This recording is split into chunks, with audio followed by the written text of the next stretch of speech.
I didn't recognize him at first, only the way he stood, slightly hunched, like he was bracing himself against the world. It was late afternoon, that in-between hour when the sun softens and the streetlights haven't quite decided to wake up yet. I had just stepped out of the pharmacy, the paper bag warm against my palm, when I saw him sitting on the curb near the bus stop. A man with a torn jacket, shoes held together by what looked like duct tape, his hands wrapped around a paper cup like it was the only solid thing left in his life. I almost walked past him. I've learned, like most people, how to look without seeing, how to keep your eyes forward, your steps quick, your heart guarded. But then he lifted his head, just for a second, and something in my chest tightened. That jawline, that scar near the eyebrow, that way his left eye blinked just a beat slower than the right. My breath caught. "Evan?" I whispered, the name falling out of my mouth before I could stop it. He looked up fully then, squinting against the light. For a long moment, he just stared at me like I was a mirage, something his mind had created to comfort him. Then his face crumpled in a way I will never forget. "Oh," he said quietly, "it's you." That was the moment everything I thought I'd buried came rushing back. Before that day, my life had been steady. Not perfect, not exciting, but steady in the way you learn to appreciate after chaos. I lived alone in a small 2-bedroom townhouse with cream-colored walls and a stubborn kitchen sink that whistled every time I turned on the hot water. I worked as an administrative coordinator at a local medical clinic. Nothing glamorous, but it paid the bills and gave my days structure. My mornings followed a ritual. Coffee brewed strong enough to bite. Toast, usually burnt on one side because I never fixed the toaster. The local news murmuring in the background while I packed my lunch. On weekends, I visited my sister or took long walks through the park with my headphones on, letting other people's music drown out my own thoughts. Evan hadn't been part of my life for nearly 8 years. We met in our early 30s, when life still felt like a promise instead of a compromise. He was charming in a quiet way, not flashy, not loud, the kind of man who listened more than he spoke, who remembered small things, like how I hated olives and loved thunderstorms. He worked in logistics then, long hours, always tired, but he used to come home and wrap his arms around me, like that was enough to recharge him. We were married for 6 years. At first, we were a teen, Sunday grocery trips, shared calendars, arguments that ended with apologies instead of slammed doors. But somewhere along the way, things shifted. He grew distant, quieter. There were nights he came home and went straight to the shower without a word, like he was trying to wash something off himself.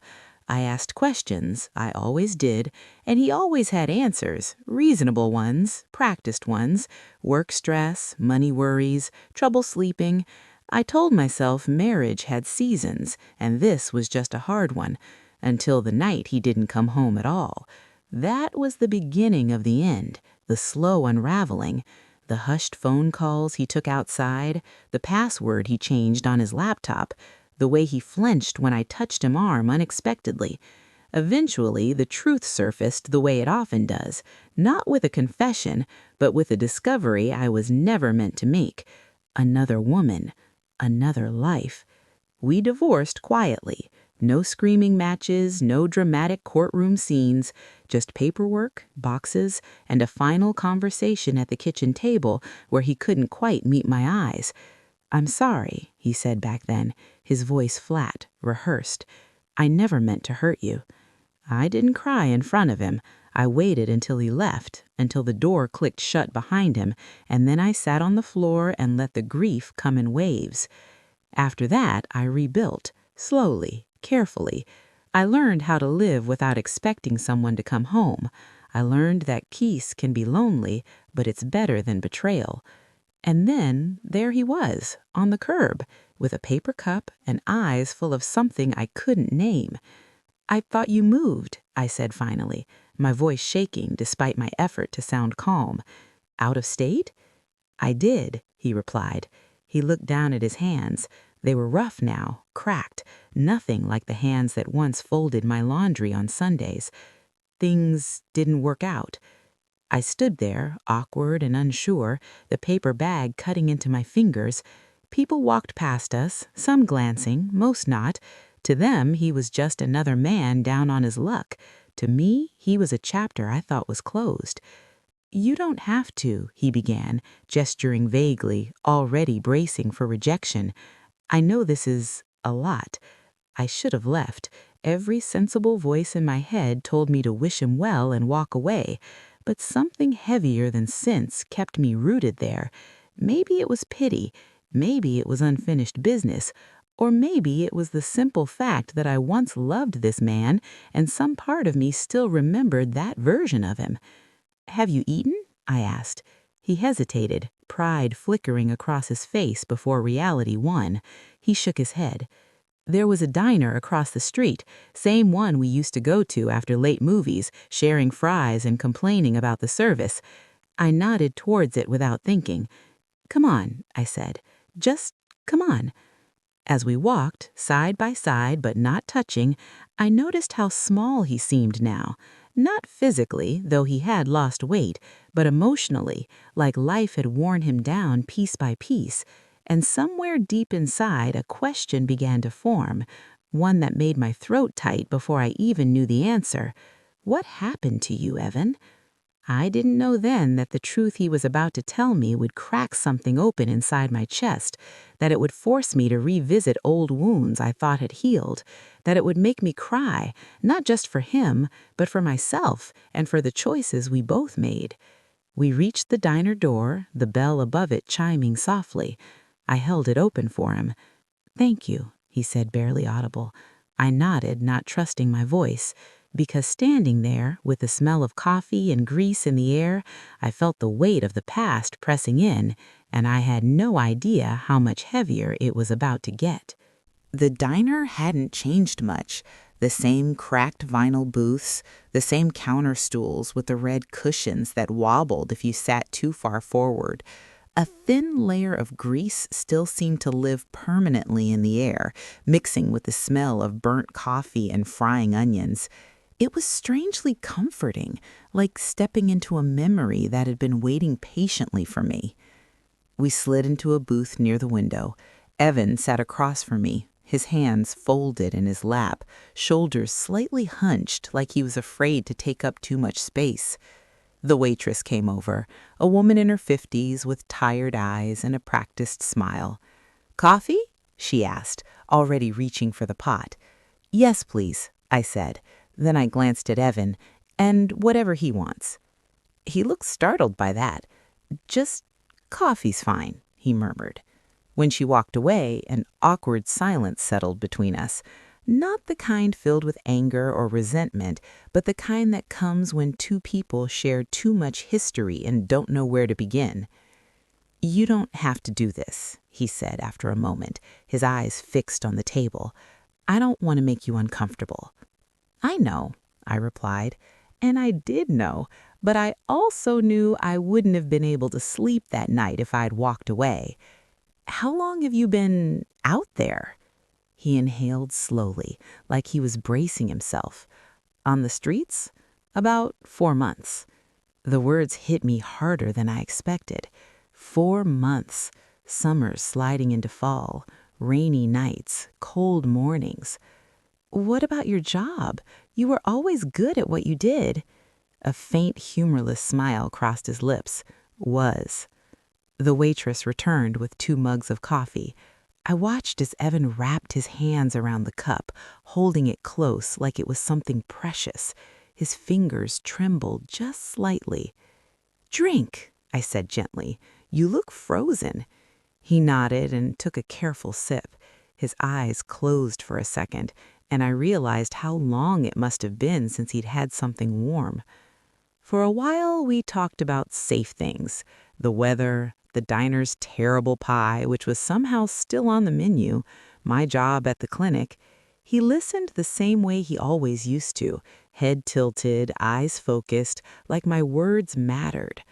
Finally, I asked the question that had been sitting between us since I first said his name. "What happened after you left?" He didn't answer right away. Instead, he traced the rim of his mug with one finger, going around and around like he was stuck in a loop. "He thought I was starting over," he said slowly. "I really did. I told myself I deserved to be happy, even if it meant hurting you." I swallowed. The old sting flared briefly, but I let it pass. This wasn't about reopening that wound. Not entirely. He moved in with her. At first, it felt easy, exciting, like everything was new again. She laughed at my jokes, told me I was misunderstood, said you never appreciated me. I felt a familiar tightness in my chest, but I stayed quiet. "After a while," he went on, "the cracks started showing. She didn't want me to talk to my family. She went through my phone, controlled our money. Every time I tried to set a boundary, she'd cry or threaten to leave." I studied his face as he spoke. There was shame there, deep and heavy. "She got pregnant, or at least she said she did." My eyebrows knit together. "What do you mean?" He let out a shaky laugh. "I never saw a doctor's appointment, never saw proof, but I believed her. I picked up extra shifts, took on debt. Then one day I came home and she was gone, took everything, the money, the car, even my work laptop." I sat back, stunned. The story was unraveling faster than I expected. I tried to fight it, but my credit was already stretched thin. I missed rent, then another month, then another. "And your family?" I asked softly. He shook his head. "I burned a lot of bridges when I left you. I was too proud to ask for help. By the time I realized I needed it, there was no one left to call." The silence that followed was thick. I stared at my coffee, watching the steam curl upward, thinking about how close any of us are to losing everything. One wrong choice, one wrong person. "I didn't know," I said finally. "I know, and I'm not telling you this to make you feel sorry for me." "Then why tell me?" He looked up then, really looked at me, and his eyes filled with tears he didn't bother to hide. "Because I need you to understand. I didn't leave because you weren't enough. I left because I was broken in ways I didn't want to admit." My throat tightened. "I convinced myself you'd be better off without me, that I was doing you a favor by walking away. But the truth is, I was running from responsibility, from myself." I felt my eyes burn. I hated that his words still had the power to reach me. Hated it. And yet I couldn't deny the relief that washed over me hearing them. "You hurt me," I said quietly. "You broke my heart. I know, and I'll regret that for the rest of my life." The waitress came back to take our food order. I ordered a grilled cheese and soup for both of us without asking. Evan didn't protest. As she walked away, he cleared his throat. "There's something else," he said. My heart skipped. "What?" He hesitated, then reached into the pocket of his jacket. He pulled out a folded piece of paper, worn and creased. "I've been carrying this for a while," he said, sliding it across the table toward me. "I wrote it one night when I thought I might not make it." I stared at the paper, my name written on the front in his familiar handwriting. "I didn't know if I'd ever see you again," he continued, "but I needed to say it, even if you never read it." My hands trembled as I picked it up. "What is it?" I asked, though I already knew. "A letter," he said. "The truth. All of it." The diner faded around us. The clatter of dishes, the hum of conversation, none of it mattered. I unfolded the paper slowly, and as I began to read, the first tear slipped down my cheek. The paper was thin, almost fragile, like it had been folded and unfolded too many times. The edges were soft, worn down from living in his pocket. I recognized his handwriting instantly, slanted slightly to the right, letters pressed hard into the page like he needed them to stay put. I hesitated. Once you read something like that, You can't unread it. Once you step into someone else's truth, it changes the shape of your own. Evan watched me closely, his hands wrapped around his coffee cup, knuckles pale. He looked like a man waiting for a verdict. I unfolded the letter. "I don't know where I'll be when you read this," it began. "I don't even know if I'll still be alive, but I need you to know the truth, because I never gave you that when it mattered." My vision blurred almost immediately. I blinked hard and kept reading. He wrote about the months before he left me, the panic attacks he never told me about, the nights he sat in his car after work because he couldn't bring himself to come inside. He wrote about feeling like a failure, like he was pretending to be a grown man while something hollow rattled around inside his chest. "I felt smaller every day," he wrote, "and instead of asking for help, I went looking for escape." My fingers tightened around the paper. Then came the part that made my breath catch. "I didn't just leave because of her," he wrote. "I left because I was already drowning, and I didn't want to pull you down with me." I swallowed hard. He admitted he'd been fired from his job 3 months before I ever found out about the affair. Fired for missing deadlines, for disappearing during work hours, for making mistakes he never used to make. "I was ashamed," the letter said. "I didn't know how to tell you I was falling apart. When she showed interest in me, it felt like proof that I wasn't completely worthless." I stopped reading for a moment. My hands were shaking now. All those late nights, all those excuses, all those moments I'd blamed on distance or stress or marriage growing old. I'd never once suspected he was unemployed. He still put on his work clothes every morning, still packed a lunch, still kissed my cheek before leaving. I looked up at him, my voice barely steady. "You lost your job?" He nodded, shame etched deep into his face. "I didn't want you to see me like that." Something sharp twisted inside my chest. Not anger, not exactly. Something closer to grief for a version of us that never stood a chance. I looked back down and continued reading. When I left, I told myself I was choosing happiness, but I was really choosing avoidance, and I paid for it. The letter described the slow collapse of his life after that, the way he chased short-term comfort instead of stability, the way he let pride keep him from asking for help, the way every bad decision seemed to demand another one just to survive it.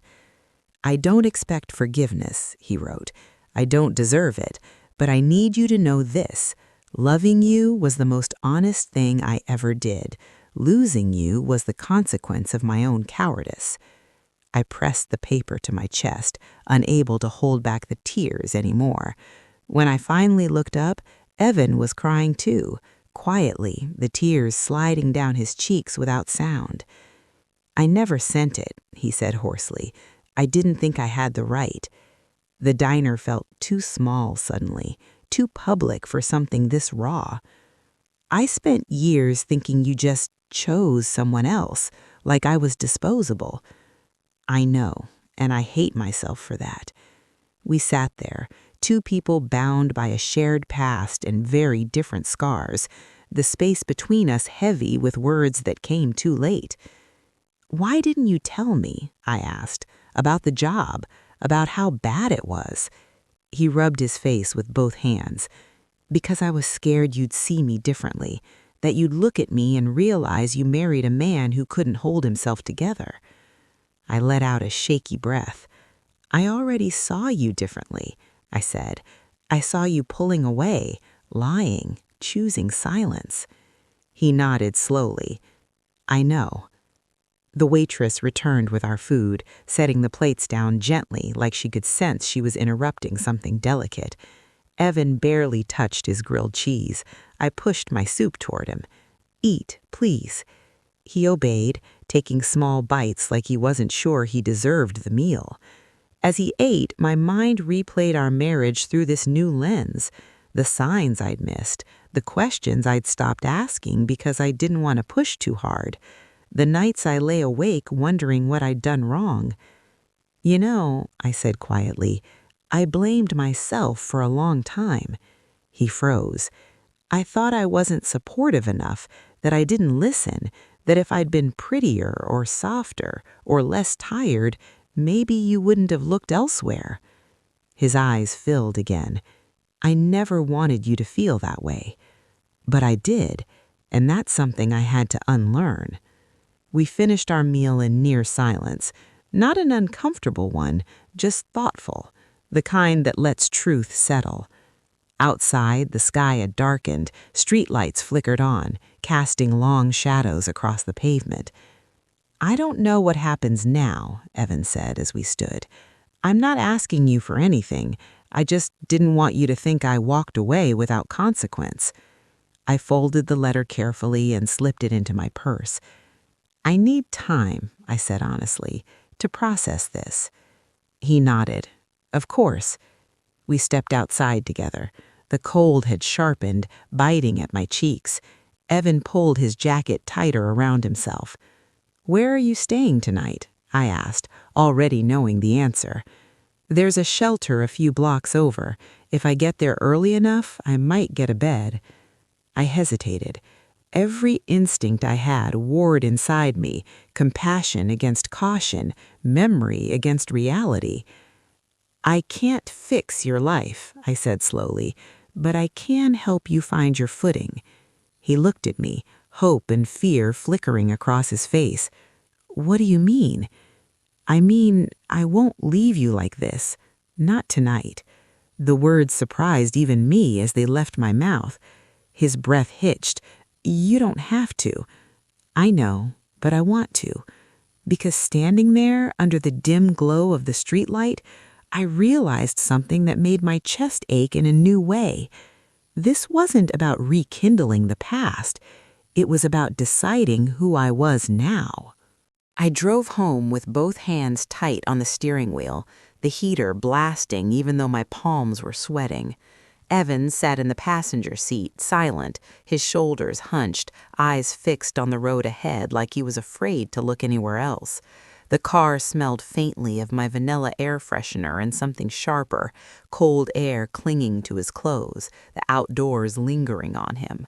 It was strange how scent could carry so much meaning. He smelled like a life I no longer lived. I want to be clear, I said finally, breaking the quiet. My voice sounded steadier than I felt. This is temporary. 1 night, maybe 2. You'll sleep on the couch. I understand, he said quickly. I don't expect anything else. I nodded, even though my chest felt tight. Expectations had been the thing that ruined us once. I wasn't about to let them creep back in unnoticed. When we pulled into my driveway, the house looked exactly the same as it always did. Porch light on, curtains drawn, potted plant by the door drooping because I forgot to water it again. Normal, safe, mine. Evan hesitated before getting out of the car like he wasn't sure he was allowed. It's okay, I said quietly. Come on. Inside, the house was warm. The clock in the hallway ticked steadily, marking time the way it always had. Evan stood just inside the doorway, hands shoved into his pockets, eyes roaming the room with a mixture of nostalgia and restraint. You changed the couch, he said softly. I almost smiled. The old one finally gave up. I handed him a towel and pointed toward the bathroom. You can shower if you want. I'll grab some clean clothes. He hesitated. I don't want to be a burden. You're not, I said. Then, more firmly, go. While he showered, I pulled out an old hoodie and a pair of sweatpants from the back of my closet, clothes he'd left behind years ago. I'd meant to donate them, but something had stopped me. I laid them on the bed and sat on the edge, suddenly exhausted. What was I doing? When Evan emerged, his hair damp, wearing clothes that once belonged to him but now hung looser on his frame, something inside me shifted. Not desire, not nostalgia, just sadness for the man he had been, for the man he never learned how to be. We sat in the living room, the lamp casting a soft glow. He perched on the edge of the couch like he was afraid to sink in. You can lie down. It's late. He nodded, but before he did, he looked up at me. Thank you for this. I won't forget it. I didn't answer. I just went to my room and closed the door. Sleep didn't come easily. I lay there listening to the faint creak of the couch, the muted sounds of someone else breathing in my house again. It stirred memories I didn't invite, the rhythm of sharing space, the quiet companionship of night. But it also stirred something else. Questions. The next morning, I woke early. The sky outside was pale, undecided. I made coffee and stood at the kitchen counter, the mug warming my hands. Evan was already awake when I stepped into the living room, sitting upright on the couch, shoes on like he was ready to bolt. "Good morning," I said. "Morning," he replied. I made the bed. Well, folded the blanket. "Thank you." We drank coffee in silence. Then, finally, I said what had been weighing on me. "If I'm going to help you," I said carefully, "I need honesty, all of it, no more pieces." He nodded. "Okay. Is there anything else I should know? Anything you haven't told me yet?" He swallowed. "There is," he said. My stomach tightened. After she left, I tried to track her down. I thought if I could just get my money back, I could fix things, but I found out she'd done this before. Different men, same story. I closed my eyes briefly. "Did you go to the police?" "No," he said. I was embarrassed. "And there was something else." I looked at him sharply. "What?" He shifted uncomfortably. "I took out a loan, a big one, in your name." The words hit like a slap. "In my what?" My voice came out sharper than I intended. "Not without your consent," he said quickly. "It was while we were married, joint credit. I paid it for a while, but after everything fell apart—" My hands began to shake. "How much?" $20,000. The room seemed to tilt. "I found out about it last year. Collections. They tracked me down at a shelter." I stood up, pacing now, my heart pounding. "You never told me." He said, "I was going to, but you'd already rebuilt your life. I didn't want to drag you back into my mess." I stopped pacing and looked at him. "You don't get to decide that," I said quietly. "That debt affects me, my credit, my future." "I know," he said, tears in his eyes, "and I'm so sorry." This was the betrayal layered beneath the first one, the kind that lingers quietly, unnoticed, until it resurfaces to demand its due. I sank back into my chair, suddenly tired. "I need space to think." "He'll leave," he said immediately, standing. "No, not like that, but we're setting boundaries." I took a deep breath. "You can stay a few more nights. I'll help you get in touch with social services, maybe job placement, but financially, emotionally, I can't be responsible for you." He nodded vigorously. "I understand." "And the loan," I continued, "we'll address it, together, but this time with honesty." "Yes, whatever you want." As the day wore on, I made calls, helped him update a resume, drove him to an outreach center. People treated him kindly, but with distance, the way you do when someone's life is visibly frayed. That evening, as I watched him talk to a caseworker, shoulders straighter than before, I felt something settle inside me. I wasn't saving him. I was choosing not to abandon my own humanity. Still, as I turned out the lights that night, one question echoed softly in my mind. How much forgiveness is too much, and where does self-respect begin? The days that followed settled into a careful rhythm, measured, cautious, deliberate. Evan slept on the couch, waking early every morning like he was afraid to overstay his welcome. He folded the blanket neatly, lined up his shoes by the door, washed his mug after coffee without being asked. Every movement felt intentional, like he was trying to make himself as small and unobtrusive as possible. I noticed everything. How he flinched when my phone rang, like bad news had learned his name. How he stared out the window for long stretches, jaw clenched, lost somewhere I couldn't reach. How he thanked me for things I barely registered, rides, meals, silence. On the third morning, I drove him back to the outreach center. The sky was overcast, low and gray, matching the heaviness in my chest. They might have a temporary work placement, the caseworker had said the day before. Warehouse shifts. Nothing fancy, but it's a start. A start. That word echoed in my head as Evan climbed out of the car and turned back to me. "I'll call you when I'm done," he said, "only if that's okay." I nodded. "That's fine." As I watched him walk toward the building, shoulders squared, I felt something unexpected. Pride. Not the kind that excuses the past, but the kind that acknowledges effort. Still, a knot of anxiety tightened in my stomach. Because helping him didn't erase what he'd done. Because compassion didn't cancel consequences. Because every step forward carried the risk of pulling me backward. That afternoon, my phone rang while I was at work. Unknown number. I hesitated, then answered. "Is this—" the woman on the line paused. "Is this my name?" "Yes," I said, already bracing myself.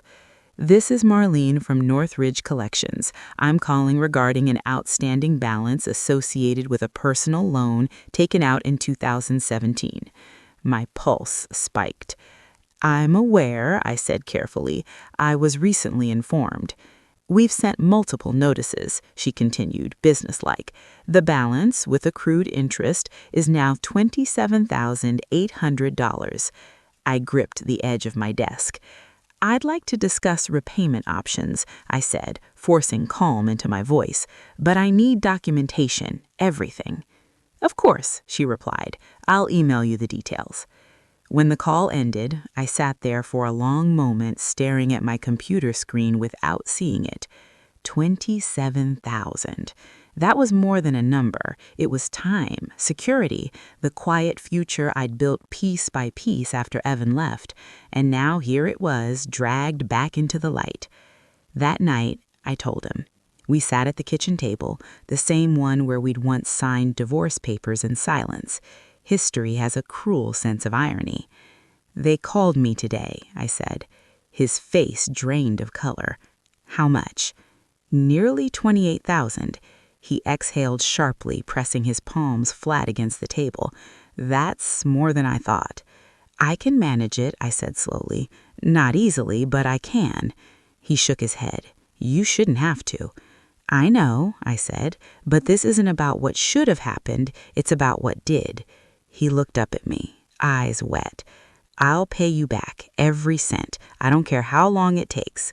I studied him for a moment. "Then we do it the right way," I said. "Written agreement, transparency, no secrets." "Yes," he said immediately, "whatever you need." That was the moment I realized something important. Trust wasn't going to magically return, but accountability could. Weeks passed. Evan got the warehouse job. The hours were long and the pay was modest, but he came home exhausted and quietly proud, his hands smelling like cardboard and dust. He opened a checking account, set up direct deposit, gave me copies of every pay stub without me asking. True to his word, he handed me a small envelope one evening. "For the loan," he said. "It's not much, but it's a start." I accepted it, my fingers brushing his. There was no spark, no longing, just mutual understanding.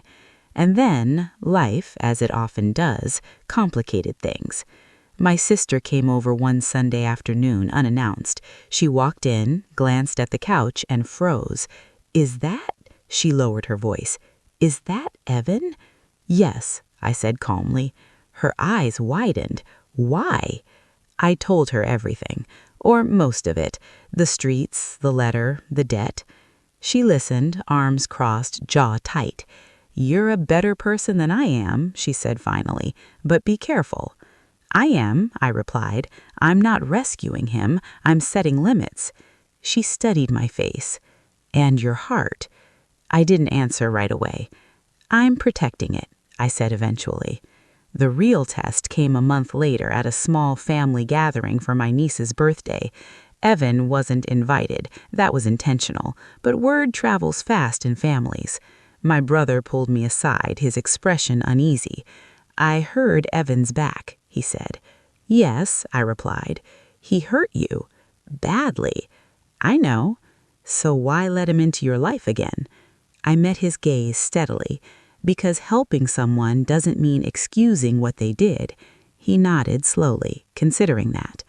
The consequences came quietly. Evan's presence forced conversations I'd avoided. It forced me to confront my own capacity for forgiveness and its limits. It forced him to face people who remembered his worst choices. Not everyone was kind. Some whispered, some judged, some thought I was weak. But others saw something else. They saw accountability. They saw humility. They saw a man standing in the wreckage of his own making, trying, slowly, to build something better. And as for me, I felt stronger than I had in years, not because I'd taken him back, not because I'd erased the past, but because I'd learned the difference between love and self-sacrifice, between compassion and self-betrayal, between who I used to be and who I'd become. Still, one final reckoning remained, because redemption, like truth, eventually asks to be seen. The reckoning came quietly, the way most real consequences do. It wasn't a dramatic confrontation or a public scene. It arrived in the form of an envelope, plain, white, official, waiting in my mailbox when I came home from work one evening. I stood on the porch longer than necessary, keys still in my hand, staring at my name printed neatly on the front. Court notice. My stomach dropped. Inside, I sat at the kitchen table and opened it slowly, the paper making a sharp tearing sound that echoed in the small room. The loan company had escalated the case. They wanted a formal repayment plan filed through the court. If we didn't comply, they'd move forward with wage garnishment. I felt the old panic rise, the familiar tightness in my chest I'd worked so hard to quiet over the years. Evan came in a few minutes later, his work boots heavy on the floor, the smell of sweat and cardboard clinging to him. He took one look at my face and stopped. "What happened?" he asked. I slid the paper across the table. He read it in silence. His shoulders sagged, like the weight of the words had physically pressed him down. "This is my fault," he said. "Yes," I replied calmly, "it is." He flinched, but he didn't argue. Instead, he nodded slowly, accepting the truth without deflection. "I'll talk to them," he said. "I'll go down there myself." "I'll go too," I said. "This affects both of us." The office was cold and fluorescent lit, the kind of place that makes everything feel smaller and more transactional. We sat side by side in stiff chairs while a woman with rimless glasses explained our options in a voice trained to stay neutral. Payment plans, interest freezes, timelines. Evan answered every question honestly. No excuses, no minimizing. When she asked how the loan was used, he didn't look at me. He told the truth. I made bad choices," he said, "and I'm taking responsibility." I watched him then, not with love, not with anger, but with clarity. This was the man he could have been years ago if he'd chosen courage over avoidance. When we left the building, the air outside felt sharper, cleaner. Evan exhaled like he'd been holding his breath for years. "Thank you for being there," he said quietly. "I wasn't there for you. I was there for me." That night, we talked longer than we had since the diner, not about us, but about life. He told me about the nights on the street that scared him most, the sound of footsteps behind him, the way hunger dulls your sense of time, the shame of being invisible. I learned who I was without comfort, without excuses, and I didn't like what I saw. I listened, my heart aching, not with longing, but with empathy. I learned who I was without you, and I did like what I saw, eventually. He smiled sadly. "I'm glad." That was when I knew. Whatever this was, it wasn't a second chance. It was a crossing point. Two lives intersecting briefly, not to merge again, but to close a loop that had been left open too long. The next morning, I sat him down. "I've been thinking," I said, "about what comes next." He nodded, bracing himself. "You can't stay here indefinitely, not because you've done anything wrong, but because we both need our own space to move forward." He understood immediately. "I've been looking at shared housing options. One of the guys at work knows a place." Relief washed through me, quiet, steady. "I'll help you with the deposit, as a loan, separate from the other one." He shook his head. "You've already done too much." "I'm choosing this, on my terms." He accepted that, the way he'd learned to accept boundaries now, with respect instead of resentment. The day he moved out was unceremonious. No tears, no speeches, just a box of clothes, a worn backpack, and a handshake that turned briefly into a hug, careful, brief, final. "Thank you," he said into my shoulder. "Take care of yourself," I replied. After he left, the house felt quiet again, but not lonely. Weeks passed, then months. The payments came regularly, small at first, then a little bigger as his hours increased. He never missed one, never made excuses. Sometimes he included a note, simple, respectful, still paying, still grateful. I didn't respond, not because I was angry, but because closure doesn't always need conversation. One afternoon, I ran into him unexpectedly at the grocery store. He looked different, healthier, cleaner, his posture straighter. There was a light in his eyes I hadn't seen in years, not confidence exactly, but steadiness. "Hi," he said. "Hi," I replied. We stood there for a moment, two people who had once planned a life together, now sharing nothing but a quiet understanding. "I wanted you to know," he said, "I'm doing better. I start a supervisor training next month." "That's good," I said, and I meant it. "I couldn't have done it without you," he added. I shook my head gently. "You did it because you chose to." He smiled sadly. "Maybe both." As we parted ways, I felt something I hadn't expected. Peace. Not forgiveness in the dramatic sense, not reconciliation, but acceptance. Some people come into your life to stay. Others come to teach you something and leave. Finding him on the street had reopened a wound I thought had scarred over, but it had also shown me how far I'd come. I was no longer the woman waiting to be chosen, no longer the woman blaming herself for someone else's failures, no longer the woman afraid to set boundaries.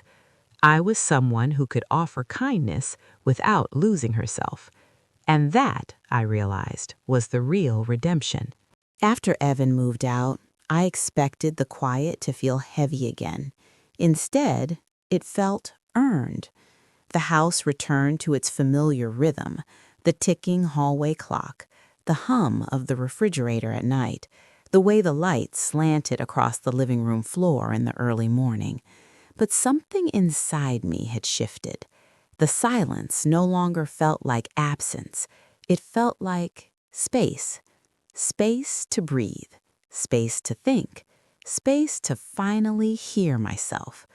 I didn't talk about Evan much after that, not because I was ashamed and not because I was protecting him, but because the story no longer needed retelling. It had done its work. The chapter had closed, not with a slam, but with a careful, deliberate turn of the page. Every month, the payment arrived right on time, sometimes with a short note, sometimes without. Either way, it was enough, proof, not promises. I took a financial counseling class offered through my clinic, not because I was in trouble, but because I wanted to feel informed, grounded, unafraid. Sitting in that small conference room with a handful of strangers, I realized how many people carried quiet financial scars tied to relationships they no longer spoke about. We shared nods, understanding looks. Nothing more was needed. At home, I started making small changes. I repainted the bedroom, a soft, warm gray. I replaced the old kitchen table with one that didn't carry so much history. I donated the last box of Evan's things I'd been holding on to for reasons I never fully examined. Letting go wasn't dramatic, it was practical. One Saturday morning, as I watered the neglected plant on my porch, my neighbor stopped to chat. She asked how I was doing. I smiled and told her the truth. "I'm good," I said. "Better than I've been in a long time." And I was, because healing, I learned, isn't about erasing pain. It's about integrating it, letting it become part of your strength instead of your story. Months later, I received one final envelope. This one wasn't from a collection agency. It was handwritten, Evan's name in the corner. Inside was a cashier's check, the remaining balance, paid in full. No letter this time, just the check. I sat at the kitchen table for a long time, holding it between my fingers, feeling something loosen in my chest that I hadn't realized was still tight. The debt was gone, but more importantly, so was the weight of unfinished business. That evening, I went for a walk through the park. The air was crisp, the trees just beginning to turn. Children laughed somewhere near the playground. A couple walked past me, fingers intertwined, deep in conversation. I didn't feel lonely watching them. I felt present. I thought about the woman I had been 8 years earlier, standing in the kitchen after Evan left, sitting on the floor with her back against the cabinets, wondering how love could disappear so completely. I wished I could reach back through time and sit beside her. I'd tell her this: "You're not weak for loving deeply. You're not foolish for trusting. And you're not broken just because someone else couldn't face themselves." I'd tell her that one day she would stand face to face with her past and walk away whole. Running into Evan on the street hadn't been a test of whether I still loved him. It had been a test of whether I loved myself enough to act with integrity, without self-betrayal. And I passed. Sometimes people think forgiveness means letting someone back into your life. It doesn't. Sometimes forgiveness looks like boundaries, like accountability, like helping without sacrificing yourself. Sometimes it looks like doing the right thing quietly, even when no one is watching. I never became friends with Evan. We didn't reconnect beyond polite nods when our paths crossed. There was no dramatic reconciliation, no rekindled romance, and that was okay. Because closure doesn't always come wrapped in apologies and second chances. Sometimes it comes in the form of understanding. Understanding that people can hurt you deeply and still be human. Understanding that you can show compassion without reopening wounds. Understanding that dignity is something you give yourself. If there's one thing I learned through all of this, it's this: life will sometimes bring your past back to you, not to punish you, but to show you how much you've grown. And when that moment comes, you don't have to repeat old patterns. You get to choose differently. You get to choose yourself. So I'll leave you with this. If you ran into the person who once broke your heart at their lowest point, would you know where compassion ends and self-respect begins? I'd love to hear your thoughts. And if this story resonated with you, consider subscribing and sharing it with someone who might need to hear it today. There are moments in life that don't announce themselves as turning points. They don't arrive with music swelling or clear instructions. They slip in quietly, disguised as ordinary days, ordinary choices. You only recognize them later when you look back and realize something inside you shifted and you never fully returned to who you were before. Finding Evan on that street was one of those moments, not because it reignited anything, not because it rewrote our ending, but because it forced me to confront a truth I'd been avoiding for years, that healing doesn't mean forgetting, and strength doesn't always look like walking away. Sometimes it looks like standing still long enough to choose wisely. After the loan was paid off, I didn't feel triumphant. There was no rush of victory or relief the way movies promise. Instead, there was a quiet settling, like dust finally falling after a long storm. I slept better. Not because my finances were suddenly perfect, but because there was nothing left unresolved, no loose ends tugging at my thoughts late at night, no unspoken resentment hiding behind politeness. I had faced the past directly, and it hadn't destroyed me. That realization changed how I moved through the world. At work, I noticed I spoke up more. When a new policy felt unfair, I didn't shrink back. When a younger coworker confided in me about her struggling marriage, I didn't rush to fix it or judge it. I listened, really listened, because I understood now how much damage silence can do. I also became more careful with my kindness. That might sound strange, but it's true. Before, I gave freely, sometimes too freely, confusing generosity with obligation. I believed that being good meant being endlessly accommodating, endlessly patient, endlessly understanding. But compassion without boundaries isn't kindness, it's self-erasure. Helping Evan had taught me that lesson in a way nothing else could. I had offered him support without offering myself up for sacrifice. I had stayed honest, firm, and present all at once. And for the first time in my life, I didn't feel guilty for doing so. One evening, months later, I received a message from an unknown number. It was Evan. "I just wanted to let you know I got the promotion," the message read, "and that I'm starting therapy next week. I won't contact you again after this. I just didn't want to leave things unsaid. Thank you for helping me when you didn't have to." I stared at the screen for a long time. Then I typed back a single sentence. "I'm glad you're doing better. Take care." I didn't feel pulled back into the past. I didn't feel responsible for his future. I felt complete. That's how I knew the story had truly ended. People often ask whether I ever regretted helping him. The answer is no, not because it was easy, not because it was fair, but because it aligned with who I wanted to be. I didn't help him to be seen as kind. I didn't help him because I hoped he'd change. I didn't help him because I wanted something in return. I helped him because I could do so without abandoning myself. And that distinction matters more than we're taught. We live in a world that pushes extremes, either cut people off completely or forgive endlessly no matter the cost.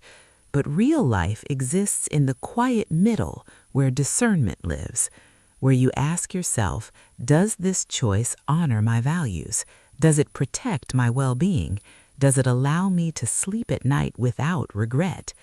If the answer is yes, then you're probably on the right path, even if others don't understand it.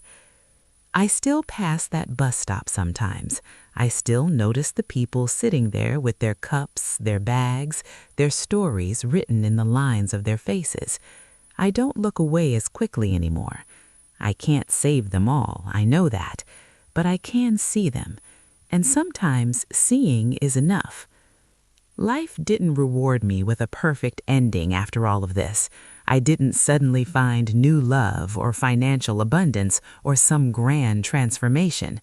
What I found was quieter and more valuable. I found self-trust, the kind that doesn't panic when old wounds resurface, the kind that knows when to open the door and when to close it gently behind you, the kind that understands you can be soft without being breakable. So if you're listening to this and you've ever wondered what you'd do if your past showed up at your doorstep, broken, humbled, human, know this: you don't owe anyone access to your life, but you do owe yourself integrity, whatever that looks like for you.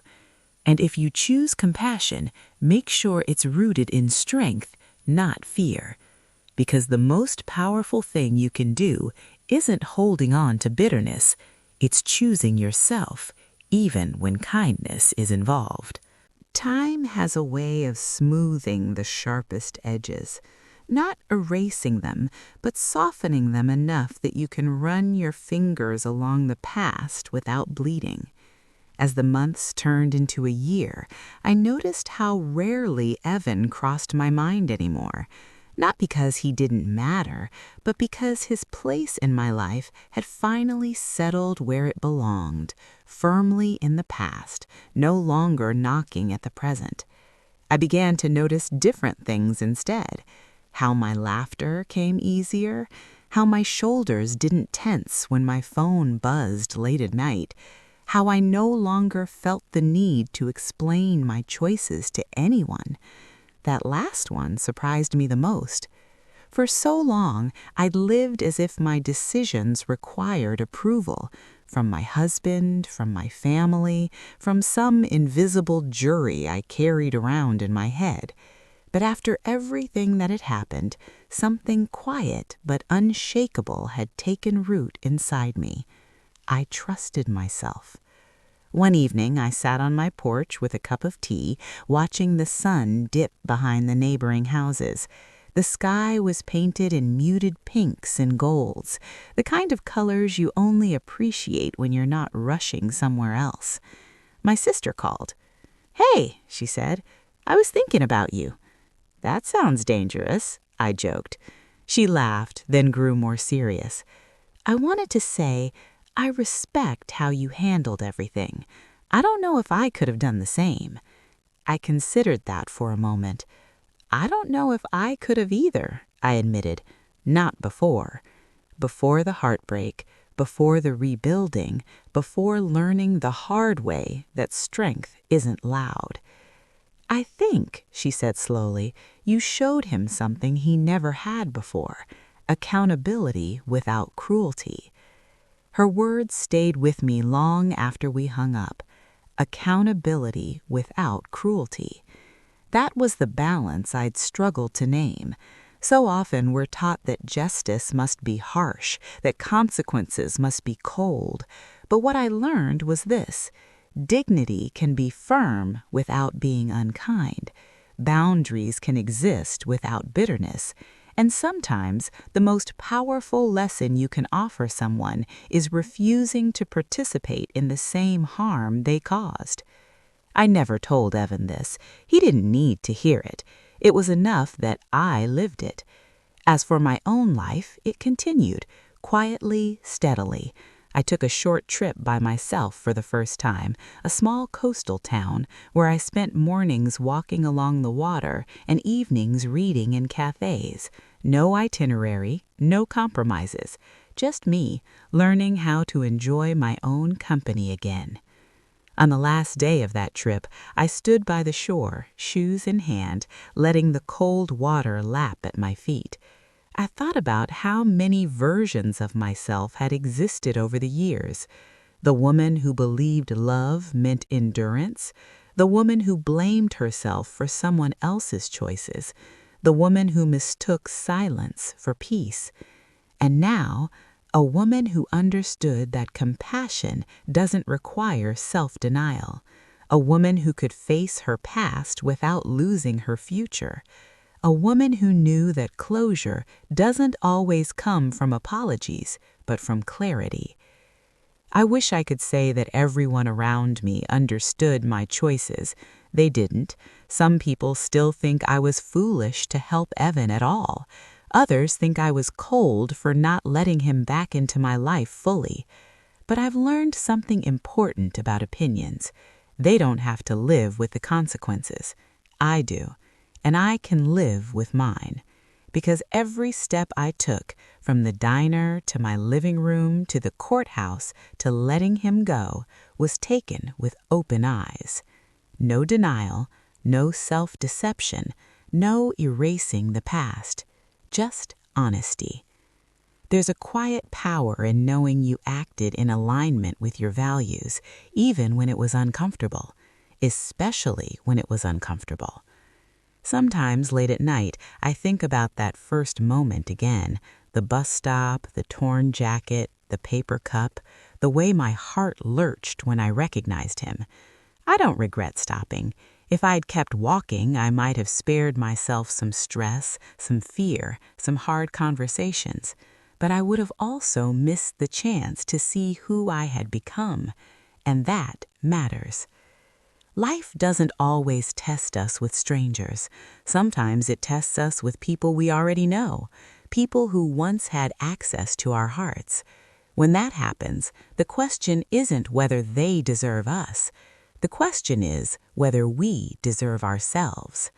So if you're listening to this and you're standing at a similar crossroads, if someone from your past has reappeared, asking for help, forgiveness, or simply acknowledgement, pause before you answer. Ask yourself, can I do this without losing myself? Can I offer kindness without reopening wounds? Can I walk away afterward with my dignity intact? If the answer is yes, then whatever you choose will be yours, fully, honestly yours. And if the answer is no, that's okay too. Because strength isn't measured by how much you give away. It's measured by how well you protect what you've rebuilt. There are mornings now when I wake up and the first thing I feel is calm. Not the fragile kind, the kind that shatters at the first unexpected memory, but a deeper calm. The kind that sits quietly in your chest and doesn't ask for reassurance. It took me a long time to recognize it because I spent years living without it. Years mistaking peace for boredom and chaos for love. I didn't know then that my nervous system had been negotiating survival every single day. These days, my mornings are simple. I make coffee the same way every time, 2 scoops, a dash of cinnamon. I open the curtains and let the light in, even when the sky is gray. I move slowly. I don't rush myself anymore. That alone feels like a victory. Sometimes while I'm washing dishes or folding laundry, I'll catch myself humming, not loudly, just enough to notice.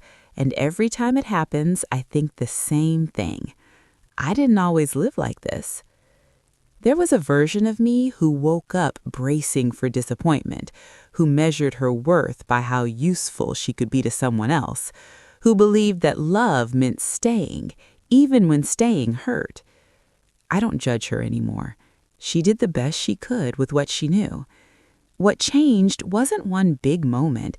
It was a series of quiet choices, choosing not to ignore my instincts, choosing to listen when my body said, "This isn't safe," choosing to help without self-sacrifice, choosing to walk away when staying would have cost me my future. Finding Evan on the street didn't reopen my wounds the way I feared it would. Instead, it showed me how healed I'd already become. Because the old me would have rushed to save him or shut down completely. She would have lived in the extremes, all or nothing, savior or survivor. The woman I am now stood in the middle.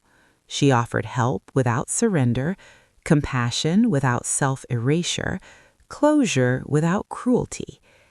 That balance didn't come naturally. It was earned through nights of crying into pillows, through therapy sessions that left me exhausted, through long walks where I replayed conversations I never got to finish, through forgiving myself for the times I stayed too long. We talk a lot about forgiving others, but we rarely talk about forgiving ourselves. For ignoring red flags, for believing promises, for loving deeply in a world that sometimes punishes it. I've forgiven myself for all of it. As for Evan, I don't know where life will take him.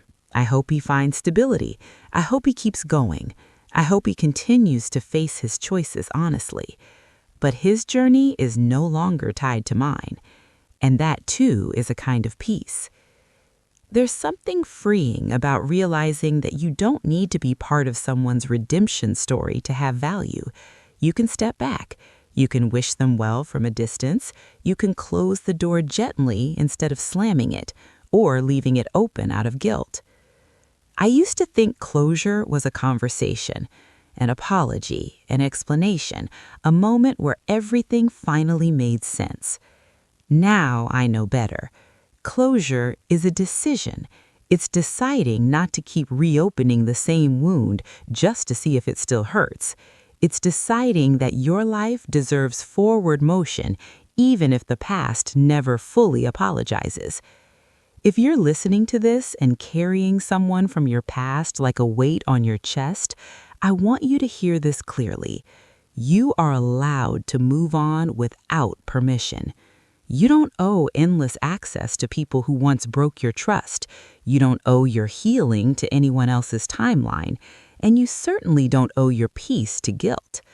Helping someone does not require hurting yourself. And walking away does not make you heartless. It makes you honest. I share this story not because I handled everything perfectly. I didn't.